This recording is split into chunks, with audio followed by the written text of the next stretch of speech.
Plusieurs fois par an, un groupe de chercheurs traverse la France pour se retrouver en Savoie, au bord du lac du Bourget.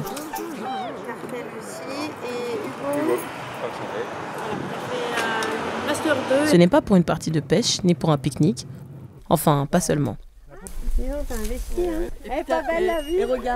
L'équipe rassemble des chercheurs de plusieurs laboratoires pour étudier une tourbière, un milieu riche en eau et en matière organique, utilisé pendant des dizaines d'années pour la culture du maïs. Elle s'intéresse particulièrement aux effets à long terme de pesticides, utilisés sans modération pour cette culture. Sur les 60 hectares du site, 3 parcelles expérimentales ont été délimitées. La première parcelle est une zone témoin. Donc aujourd'hui, nous, on prélève là, et puis ensuite, on ramène tous les échantillons au laboratoire chaque jour qu'on a fini. Alors ça, c'est le témoin décapé. Donc on a désigné 4 réplicas pour que ce soit représentatif. On prélève la plante et on prélève du sol, le sol qui est directement influencé par les racines. Donc après, on va faire des analyses sur le sol et sur les plantes. Donc là, c'est de la menthe.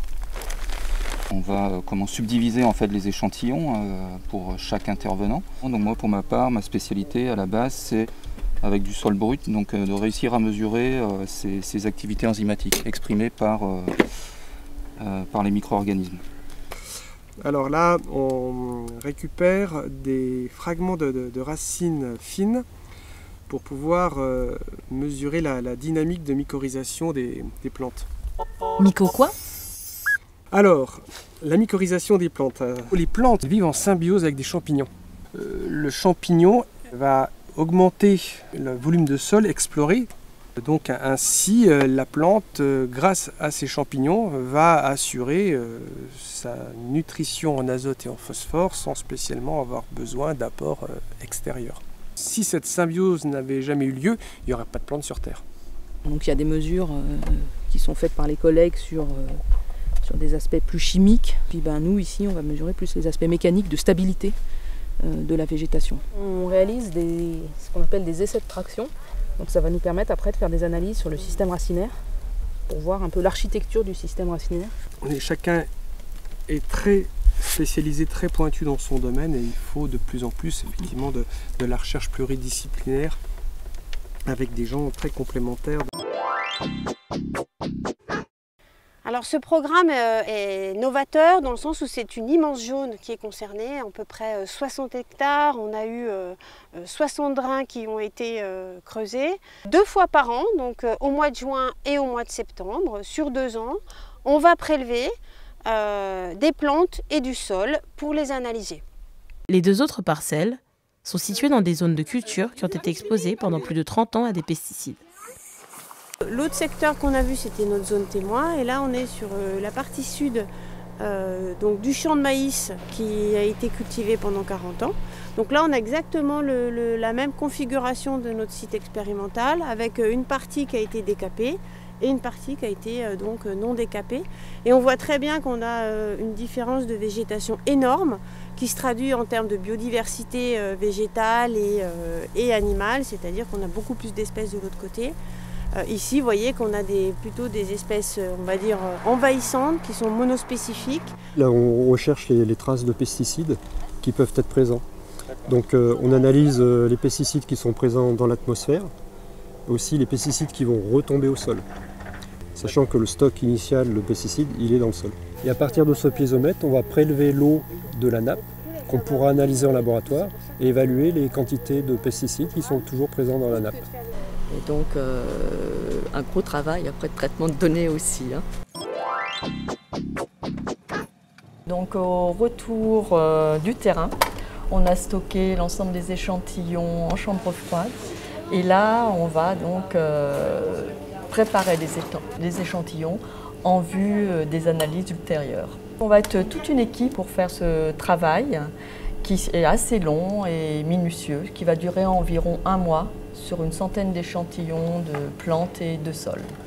On va nettoyer les racines pour récupérer d'un côté le sol et de l'autre la plante avec d'un côté les feuilles, les tiges et les racines qui vont être analysées de façon indépendante.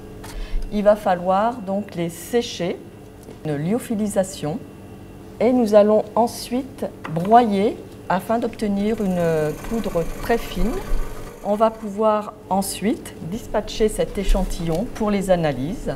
Donc nous avons différents types d'échantillons. J'ai sélectionné ici un des types d'échantillons, qui est donc une mousse en polyuréthane, qui nous sert à capter les pesticides qui sont présents dans l'atmosphère. Le matériau qu'on souhaite analyser est mis dans une cellule en acier inox. Cette cellule ensuite va être positionnée sur le portoir de l'appareil et l'appareil automatiquement va commencer un cycle d'extraction à l'aide de solvants qui vont être injectés au fur et à mesure.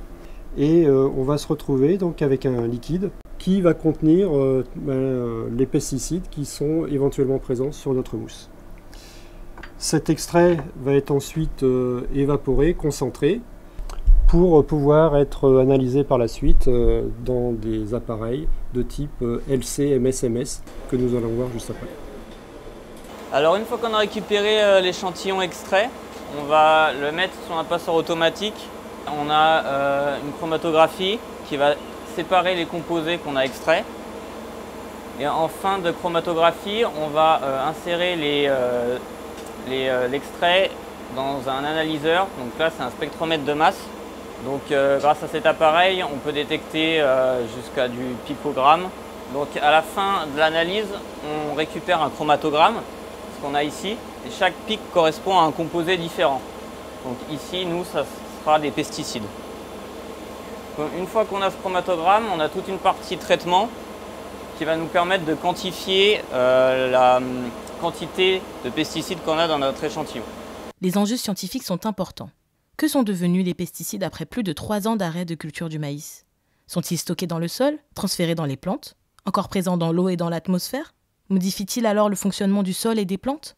Le côté novateur de ce projet Dynamo tient au fait que des chimistes vont s'intéresser au devenir des phytosanitaires qui ont été utilisés sur cette ancienne zone agricole, et puis au fait que des écologues et des physiologistes vont également regarder quels sont les impacts de ces phytosanitaires sur le fonctionnement du milieu, notamment vis-à-vis des végétaux. Mais l'étude est aussi une aide à la décision. On connaît très mal en fait ce transfert de polluants organiques et c'est important de le connaître, notamment pour les gestionnaires qui veulent restaurer des zones qui ont été drainées. Alors le but de tout ça, c'est d'enrayer la dégradation du sol qui, sous l'effet de l'assèchement, se dégrade progressivement et il y a un tassement du sol qui est parfois de plusieurs dizaines de centimètres, un appauvrissement évidemment de la faune et de la flore. Et donc on est en train d'essayer de réhabiliter tout ça en remettant de l'eau dans le marais. L'eau dans une zone humide, c'est le nerf de la guerre. On va passer d'une culture plutôt intensive de maïs à une culture avec des nouvelles expérimentations, là aussi agronomiques, mais aussi avec de la récolte de blâche, c'est le foin local. Pour nous, les enjeux, c'est vraiment à travers la connaissance, un domaine d'application qui puisse porter nos politiques de restauration des zones humides de manière à agir sur les bons leviers. Quand on travaille sur la qualité de l'eau, les cours d'eau, on travaille souvent comme levier sur la qualité des habitats naturels. Et donc finalement, avec la biodiversité, la boucle est en quelque sorte bouclée. En général, on fait pousser des plantes ou du sol en laboratoire, on charge en pesticides, on regarde ce que ça donne. Mais on voit bien qu'il y a tellement de paramètres qui influencent quand on est à l'extérieur. C'est toute la difficulté, mais c'est vraiment la clé. C'est un énorme travail de recherche. Donc vraiment l'idée, c'est d'arriver à dégager des indicateurs, arriver à mettre nos données dans un modèle. C'est un grand enjeu de territoire ici sur la Chautagne, mais c'est vraiment à l'échelle nationale et internationale que ce projet s'inscrit.